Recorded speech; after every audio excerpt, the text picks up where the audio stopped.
Hi అందరికీ.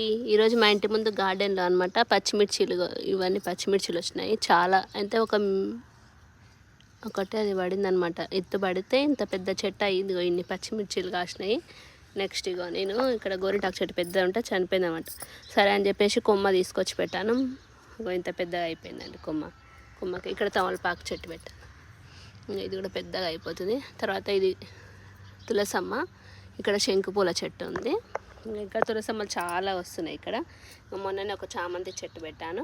ఇది రణపాల చెట్టు అంటారు, అదే స్టోన్స్ ప్రాబ్లం రాకుండా ఉండడానికి. ఇదేంటని చూస్తున్నారా, చూడండి ఎంత పెద్దగా అయిపోయిందో. కరివేపాకు చెట్టు అనమాట, చాలా పెద్దగా అయిపోయింది. తర్వాత ఇది కూడా కొమ్మతోటే వేయించాను నేను. దీన్ని ఏమంటారు, నందివర్ధనం ఫ్లవర్ చెట్టు అంటారు కదా, అదనమాట. తర్వాత కొంచెం స్పేస్ మిగిలిందని చెప్పి ఇక పసుపు ముక్క కూడా ఒకటి వేసాను. అండ్ ఇక ఇదేదో ఆకు అంటారు కదా, పుల్లగా ఉంటుంది చూడండి ఆకు, అది. నెక్స్ట్ ఇక మందారం చెట్టు. ఇది ఒక్కటి మాత్రమే మేము ఆడ గార్డెన్లో కొనుక్కొచ్చాను అనమాట. అదేమంటారు, నర్సరీ దాంట్లో కొనుక్కొచ్చాను. తర్వాత ఇది కూడా మా ఇంటి దగ్గర వాళ్ళ చెట్టు తీసుకొని పెట్టానండి. కొమ్మ ఉంటే తీసుకొచ్చి పెట్టాను. ఇంకా ఇది కూడా పసుపు కొమ్మ చెట్టు పెట్టాను ఇక్కడ కూడా. ఇది ఏదో పొన్నగంటి కూరనే ఏమంటారు కదా, అది కొమ్మ పెడితే ఇంత బాగా వచ్చింది.